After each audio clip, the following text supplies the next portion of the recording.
Welcome to careful consideration of our common concerns. I'm Dr. Ted Noel. Many of you have asked me for an analysis of Joe Biden's medical difficulties. I've resisted because his problems are intuitively obvious to the most casual observer. In this, he is the gift that keeps on giving. Check your social media and you'll be flooded with Biden clips. So I give up. If you want me to go through it, I'll go through it. Let me make one thing very clear up front. I am a doctor. I do not play one on TV like Anthony Fauci. But I have not examined Joe Biden. That means that everything I'm about to say is a process of connecting the dots to arrive at not a diagnosis, but an evaluation of probabilities.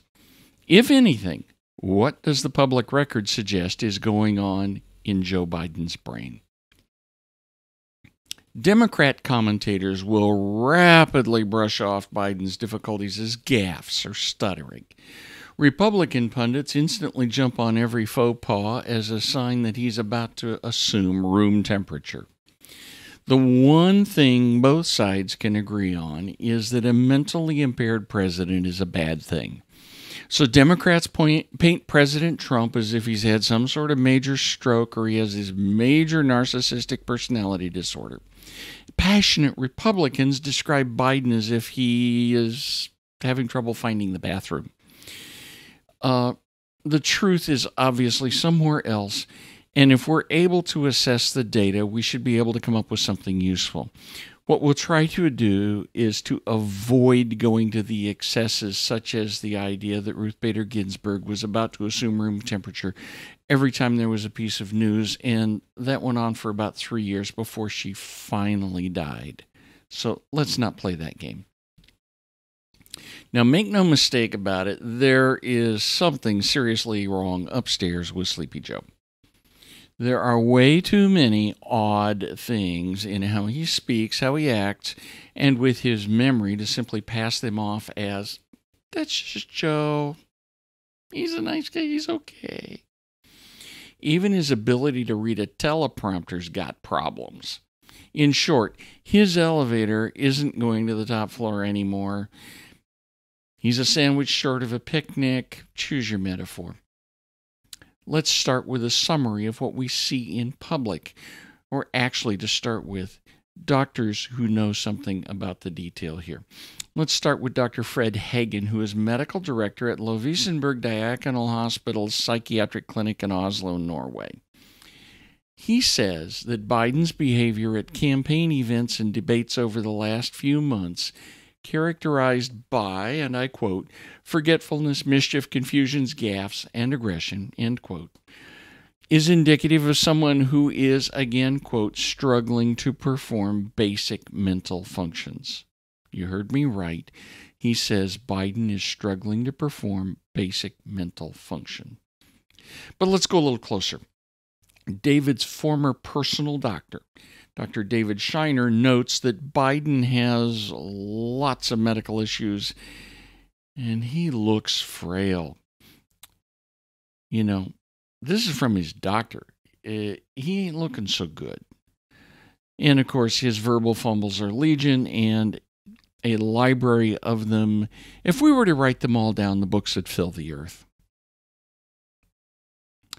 The next problem is inappropriate behavior.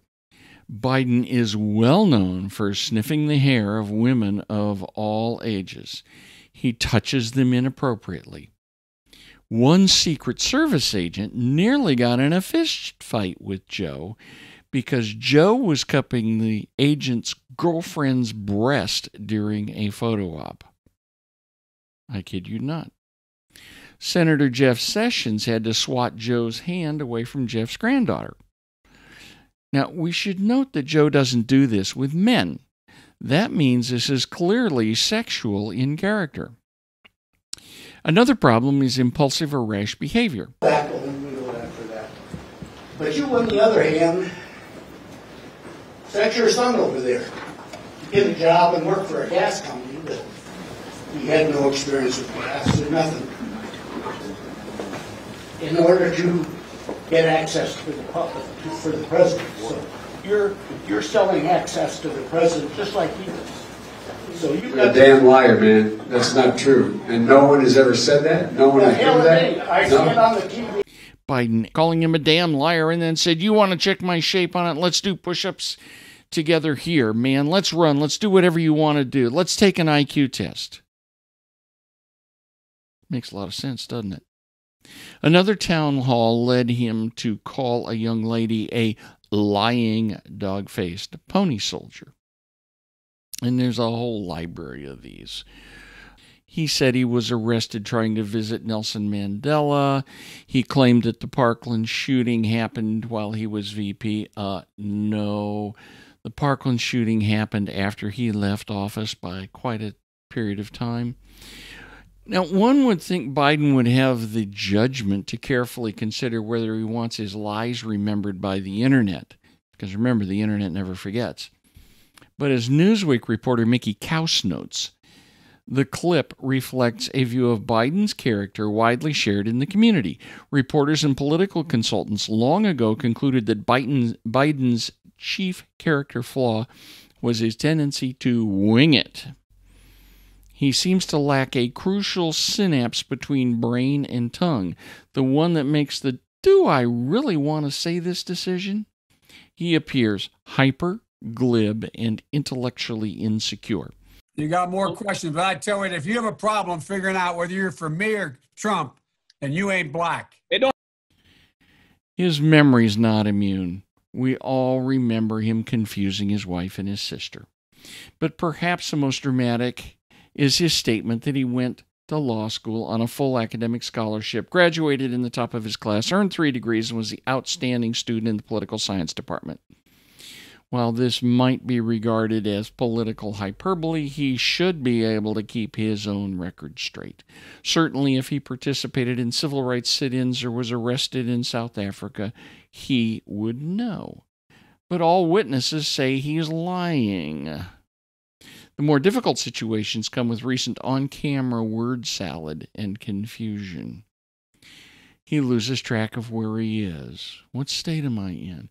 He called the President Hump.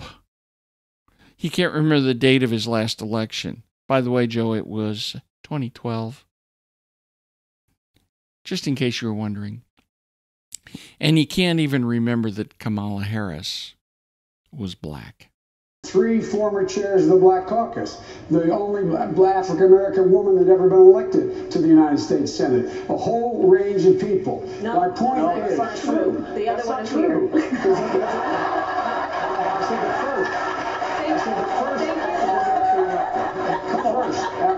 first. Our problem here isn't identifying that Joe Biden is in decline. Okay, that's easy. It's obvious. The reason for his decline is worth understanding. Now, one medical fact is not disputed, and I'm going to brush off the other one, which is the fact that he had surgery for an intracranial aneurysm. He recovered from that, and while there are some things that can be a problem long term, it doesn't appear that that's what happened. But he has had a chronic atrial fibrillation, that's a heart rhythm problem, for 17 years, and he's taking anticoagulants.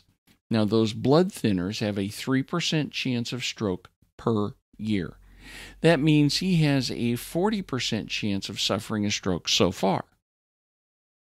Now, these strokes can be tiny or they can be massive, and the little ones can't be identified without proper studies. Now, little ones can cause subtle changes, and they can affect any part of the brain. They affect the back part of your brain. You may have trouble seeing. They affect the speech area. You may have trouble speaking. The parietal lobe, you may have trouble moving. Run the list. Anything that your brain controls can get affected. Now, the rest of Joe's signs point us to one process that's likely affecting him. Memory loss, which is very clear with Joe, is unfortunately exceedingly nonspecific. It doesn't point us in one exact direction or another. One thing about it, though, is that it does point us away from the Parkinson complex, because those diseases aren't generally affected by memory loss. They tend to affect reasoning. Not only that, they all tend to have characteristic movement disorders, and we haven't seen any of that. So the Parkinson complex is probably not in view. Now, what should we do with all of those fabulous, the word means exaggerated, made-up stories? The benign answer that it's just a politician talking. After all, we know a politician is lying because his lips are moving. But let's consider some real whoppers. On September 9, he claimed that the U.S. Armed Forces had 118,984 COVID infections with 6,114 deaths. It's on tape. The actual numbers are 40,000, not 118,000, infected, with 7 dead, not near 6,000 and change. The number he quoted was sort of close to the Michigan data, but that excuse isn't going to wash. He just got it wrong and was winging it. In June, he said that 120 million Americans had died from COVID. And this is similar to his claim in July that 150 million people in the U.S. were killed by gun violence. Well, you take 120, add 150, that's 270 million out of 330. There's an awful lot of us who are dead and don't know it, I guess. It's clear Joe is having memory problems. No person who knows that the U.S. population is a bit north of 300 million would make any of these mistakes. And as I've said, if it was true, there are a lot of us who are dead and just haven't figured it out. Here's the problem. If your memory is bad, one of the things your brain does is try to grab something here or grab something over there and pull it in and fill in the hole where you don't remember things. And when the holes get big and they get more frequent, your brain doesn't do a real good job of that. And it becomes very obvious, and it looks like what he's going on. Now, one particular piece of confusion is particularly damning.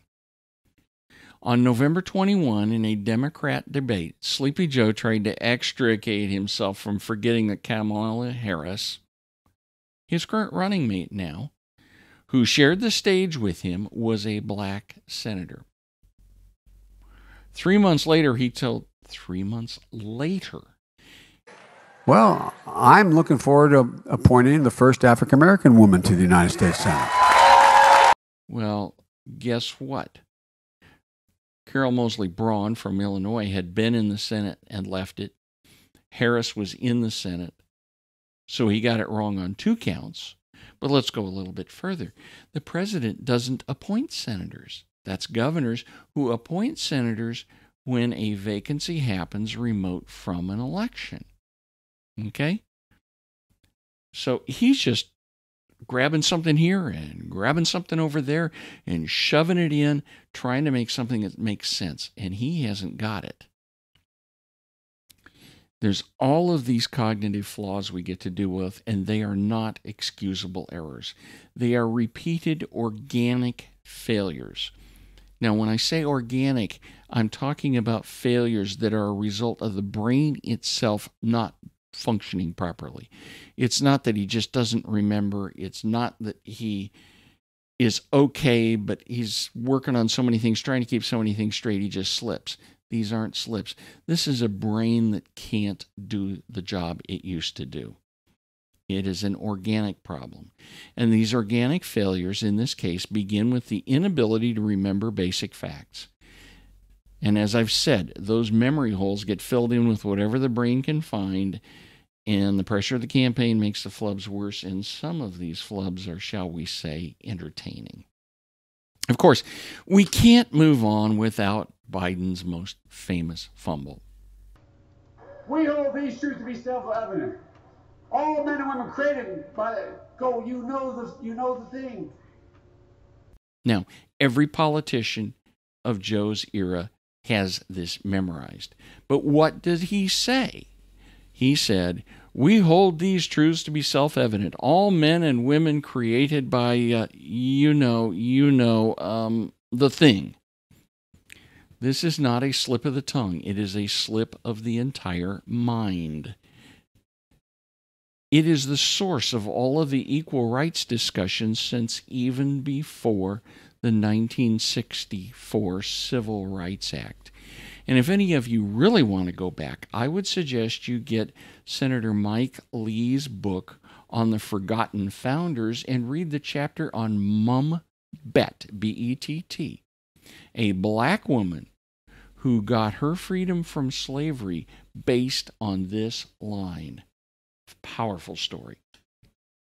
Now, when Joe has trouble pronouncing words, this is called Disarthric speech, as if his tongue had arthritis.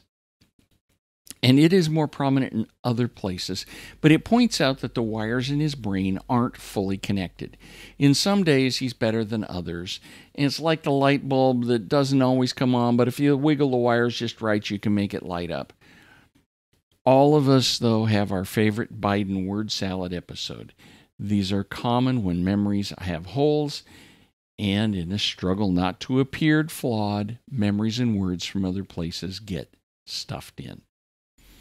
Now, at this point, I will mention there are rumors originating in an anonymous post on an obscure bulletin board that Biden is now on a medication called Namenda for Alzheimer's disease.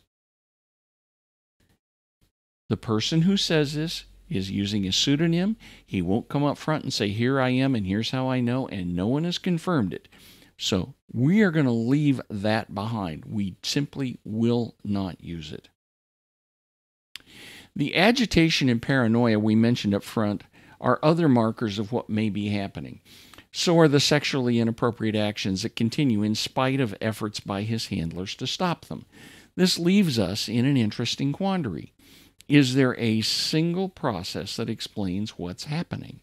After all, Occam's razor suggests that a single explanation that covers all of the bases is more likely to be true than a more complicated answer. Unfortunately, Biden's history is, shall we say, complicated. Certain things are clear. Joe's sexually inappropriate behavior has gone on for a long time before his apparent decline, even discounting Tara Reade's accusations. He appears to have a habit born out of privilege that was never punished. If his brain function is failing, that habit will continue and perhaps become exaggerated unless it's actively restrained. Another feature is his continuing sequence of malapropisms, often called gaffes. Once again, these have gone on for so long, it's difficult to separate the chronic from the acute. But one thing is very clear. These verbal difficulties are accelerating. Joe's gaffes never extended to forgetting the Declaration of Independence or confusing which office he was running for. Remember, support so-and-so for Senate, I'm running for President, I'm running for Senate. See, I got it backwards, but I'm trying to get all this stuff in. His frequent forgetfulness about who was president. Remember, there's a bunch of times he forgot Obama was president while he was VP. Says that there's something really bad going on. Finally, we must consider his emotional outbursts when he's challenged. This is a newer phenomenon, not generally seen in the past, and we see him operating a bit on the slow side. His speech isn't as fast or as clear as before, and his gait tends a little bit more toward shuffling. For those of you in Rio Linda, his gait is not in his fence, it's how he walks. Joe's not aging well, and it's clear, as I said before, that something's getting out of order under his toupee. His problems are obviously getting worse. He's lost a step just during the course of the campaign, maybe 2 or 3.